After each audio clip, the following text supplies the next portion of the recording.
कर्नाटक से कांग्रेस के लिए एक और अच्छी खबर है। कर्नाटक से एक और इसलिए क्योंकि कर्नाटक में फिलहाल कांग्रेस की स्थिति मजबूत देखने को मिल रही है और इसके कई कारण हैं।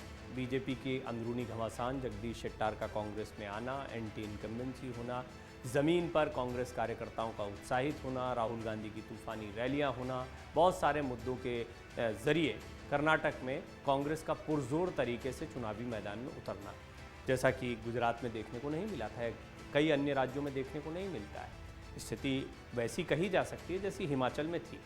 कर्नाटक का चुनाव कई मायनों में अहम है क्योंकि कर्नाटक चुनाव में जीत हार ये तय करेगी कि 2024 के चुनाव में किस तरह का नैरेटिव रखा जाएगा।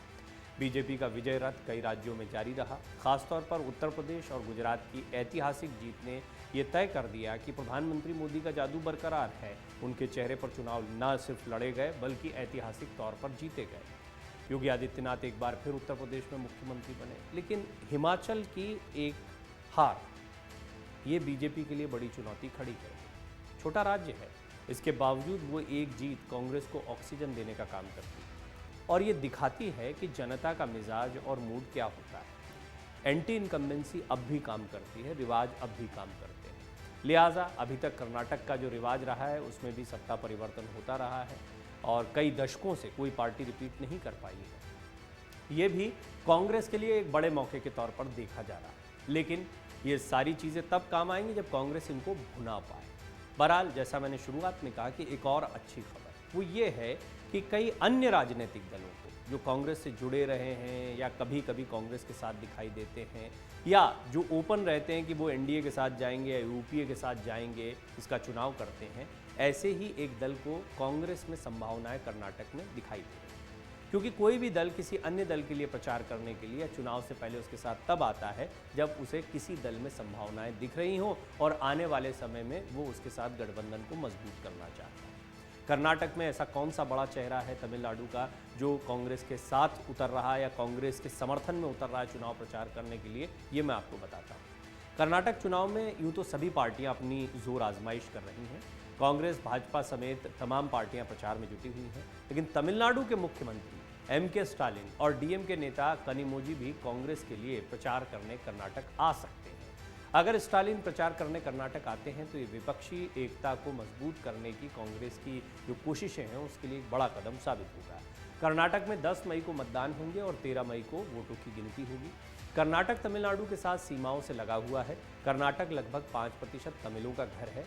बेंगलुरु, मैसूर, कोलार, चामराजनगर, हुबली और शिमोगा में तमिल मतदाताओं की जनसंख्या काफ़ी अच्छी है।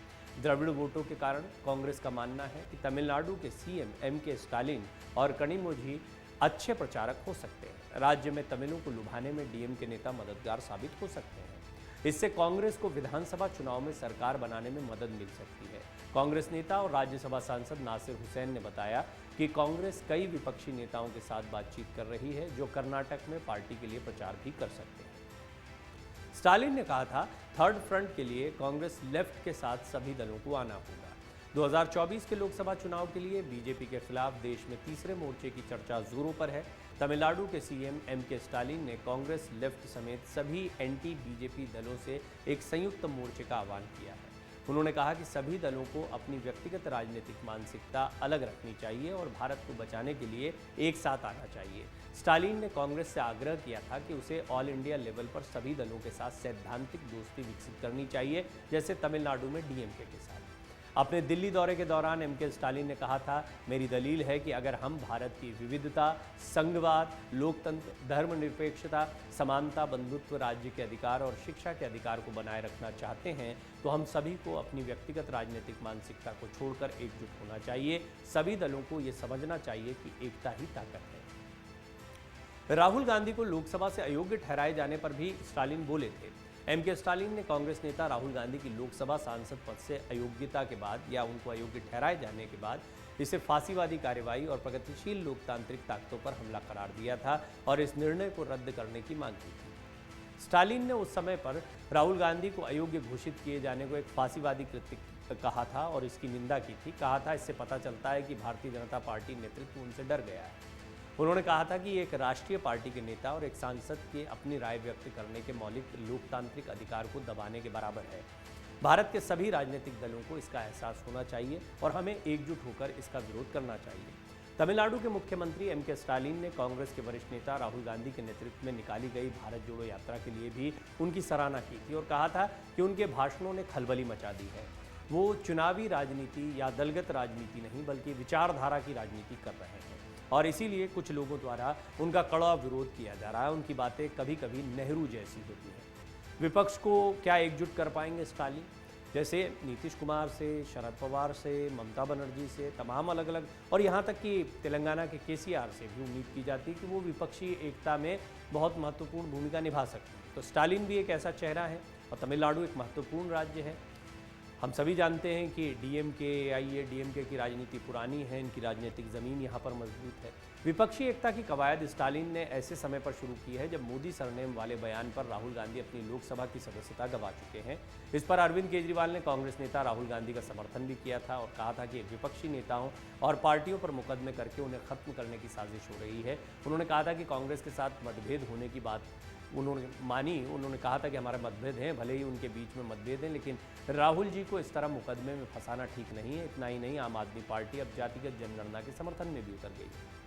ये मुद्दा इसलिए एक बार फिर रखना और समझना ज़रूरी है क्योंकि जातिगत जनगणना का मुद्दा कर्नाटक में कांग्रेस पुरजोर तरीके से उठा रही है। ऐसा लगता है कि कांग्रेस को लगता है कि इससे वोटर्स को या ख़ास तौर पर दलित वोटर्स को, ओबीसी वोटर्स को अपनी तरफ लाया जा सकता है। अब देखना ये होगा कि ये दांव कितना चलता है और साथ ही देखना ये भी होगा कि स्टालिन कर्नाटक में कांग्रेस के लिए प्रचार करते हैं तो इससे उनको कांग्रेस को कितना फ़ायदा मिलता है।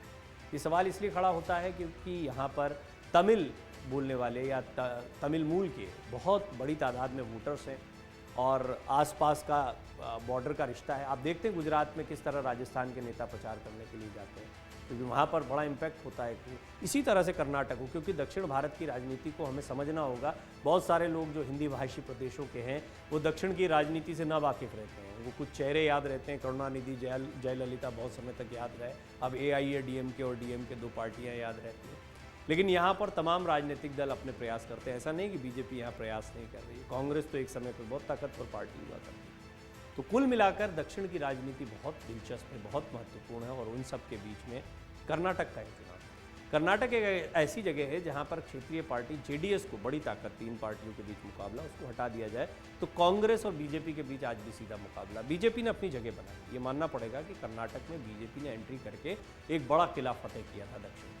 अब देखते हैं कि क्या कांग्रेस जो है वो इसको वापस ले पाएगी और अगर कर्नाटक इसको वापस लेती है, स्टालिन उनके लिए प्रचार करने आ रहे हैं, तो तमिलनाडु, केरल, दक्षिण के जो अन्य राज्य, आंध्र प्रदेश की राजनीति हो, ये दक्षिण के राज्यों पर इसका कितना असर पड़ेगा, इस पर सभी की निगाह क्यों महत्वपूर्ण है।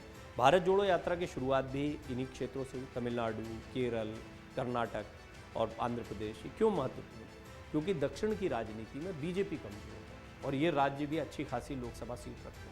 तो यहाँ पर कांग्रेस कितनी मजबूत होती है, कितने सहयोगी जुटा पाती है, ये जानना दिलचस्प रहेगा। तमिलनाडु और कर्नाटक यहाँ पर अच्छा प्रदर्शन होता है। हिमाचल, यह 2023 के विधानसभा चुनाव में किस तरह के नतीजे और समीकरण बनते हैं, विपक्षी एकता कितनी मजबूत होती है, ये बहुत इम्पैक्ट डालेगा इस बात पर कि क्या विपक्षी एकता 2024 में बीजेपी को टक्कर दे पाएगी।